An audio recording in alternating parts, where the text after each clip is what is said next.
1 Corinthians chapter 7. Marriage. Now, for the matters you wrote about, it is good for a man not to marry. But since there is so much immorality, each man should have his own wife, and each woman her own husband. The husband should fulfill his marital duty to his wife, and likewise the wife to her husband. The wife's body does not belong to her alone, but also to her husband. In the same way, the husband's body does not belong to him alone, but also to his wife. Do not deprive each other except by mutual consent and for a time, so that you may devote yourselves to prayer. Then come together again, so that Satan will not tempt you because of your lack of self-control. I say this as a as a concession, not as a command. I wish that all men were as I am, but each man has his own gift from God. One has this gift, another has that. Now, to the unmarried and the widow I say, it is good for them to stay unmarried, as I am. But if they cannot control themselves, they should marry, for it is better to marry than to burn with passion. To the married I give this command, not I, but the Lord. A wife must not separate from her husband, but if she does, she must remain unmarried or else be reconciled to her husband. And a husband must not divorce his wife. To the rest, I say this, I, not the Lord, if my brother has a wife who is not a believer and she is willing to live with him, he must not divorce her. And if a woman has a husband who is not a believer, he is willing to live with her, she must not divorce him. For the unbelieving husband has been sanctified through his wife, and the unbelieving wife has been sanctified through her believing husband. Otherwise, your children would be unclean, but as it is, they are holy. But if the unbeliever leaves, let him do so. A believing man or woman is not bound in such circumstances. God has called us to live in peace. How do you know, wife, whether you will save your husband? Or how do you know, husband, whether you will save your wife? Nevertheless, each one should retain the place in life that the Lord assigned to him and to which God has called him. This is the rule I lay down in all the churches. Was a man already circumcised when he was called? He should not become uncircumcised. Was a man uncircumcised when he was called? He should not be circumcised. Circumcision is nothing, and uncircumcision is nothing. Keeping God's commands is what counts. Each one should remain in the situation which he was in when God called him. Were you a slave when you were called? Don't let it trouble you. Don't let it trouble you. Although, if you can gain your freedom, do so. For he who was a slave when he was called by the Lord is the Lord's freed man. Similarly, he who was a free man when he was called is Christ's slave. You were bought at a price. Do not become slaves of men. Brothers, each man as responsible to God should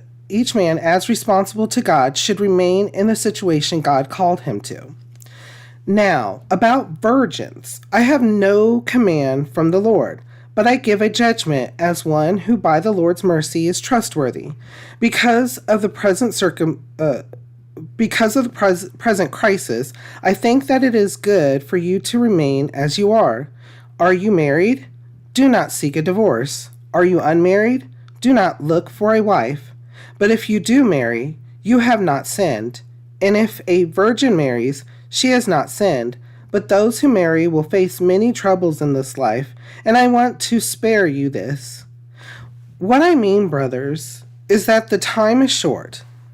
From now on, those who have wives should live as if they had none, those who mourn as if they did not, those who are happy as if they were not, those who buy something as if it were not theirs to keep, those who use the things of the world as if not engrossed in them. For this world, in its present form, is passing away.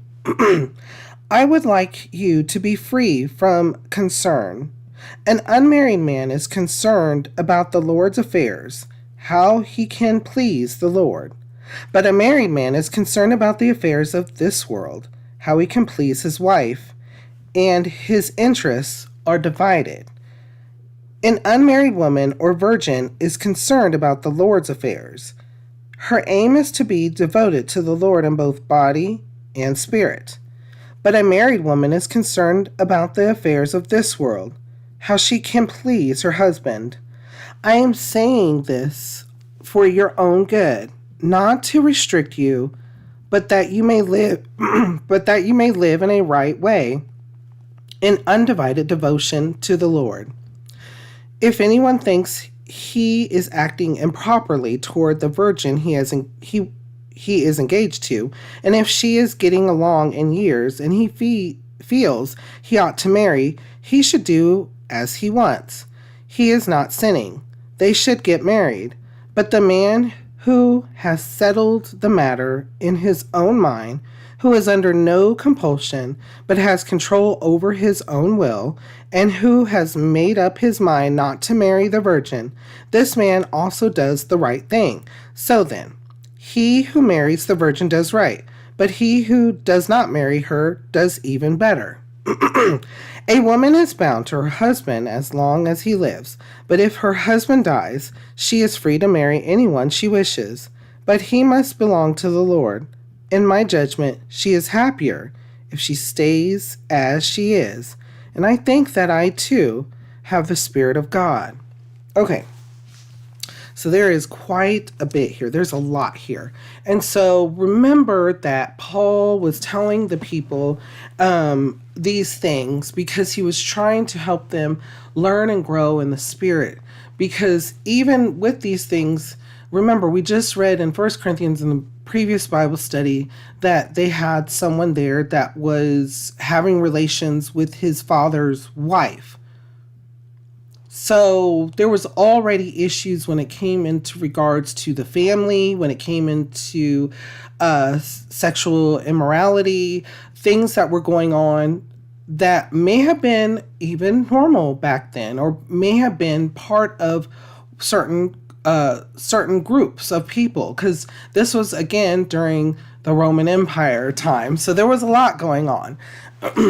So what we have is Paul trying to lead and teach in the Spirit. And by starting off, what he's telling them is he's giving them steps to take. He's telling them who to focus on, because they're too worried about who knows this, who knows that, what they think. These are all thoughts and feelings that are coming from the self and not from God. He's trying to have them refocused on the Lord and what the Lord has for them in their life, because it's better. And so listen to what he says, because there's a lot even here. When it comes to even an individual in life, they're today bringing past to present. Have you, I'm going to ask this question to you because I know you've had it. Whatever generation you have, why aren't you married? Or when are you going to get married? Or, oh, good, you're married. Or, man, you got married. They got married at such a young age. Do you see where the focus lies? Why does the focus lie on that when it should rely on the Lord? If the Lord has something in store for that person, pray for that. Pray to God that if a relationship is needed and is wanted from the Lord, that it is developed and it is prosperous. So the first thought should be, what does the Lord have in store? What is the Lord's intention? Seek him first and foremost. So listen to this, because there's a lot here, just in the first portion here. Now, for the matters you wrote about, it is good for a man not to marry. But since there is so much immorality, each man should have his own wife, and each woman her own husband. And part of the reason why is because what happens when a person gets to a certain point, they start, you have many instances in the Bible where you have multiple relationships going on, and what ends up happening, there ends up being a challenge. There ends up being some type of verses. There ends up being some discourse, because instead of focusing on what the Lord has in store, they were focused on their lusts, their wants, what they feel they need in life, instead of what the Lord has in store for them, instead of the Lord's blessings. And so he continues on. The wife's body does not belong to her alone, but also to her husband. In the same way, the husband's body does not belong to him alone, but also to his wife. People tend to believe, especially in the Bible, that there is some type of gearedness towards when it comes to certain things in the Bible for sexes. And every time I read the Bible, I see that the Lord has brought someone to the man due to the fact that even in Genesis, he didn't want Adam to be alone, because he knew Adam. But it's not to say that there's not a person in here or in life that may not be a person that has someone or even seeks someone. Listen to what even Paul's saying. He goes on to say, I say this as a concession, not as a command. I wish that all men were as I am, but each man has his own gift from God. One has this gift, another has that. In his way, during his life, what his path was that he was unmarried. He was seeking God, and his path in his life, his journey with the Lord, was to continue to preach about what he was there to do, to fulfill what Christ had set him out to do.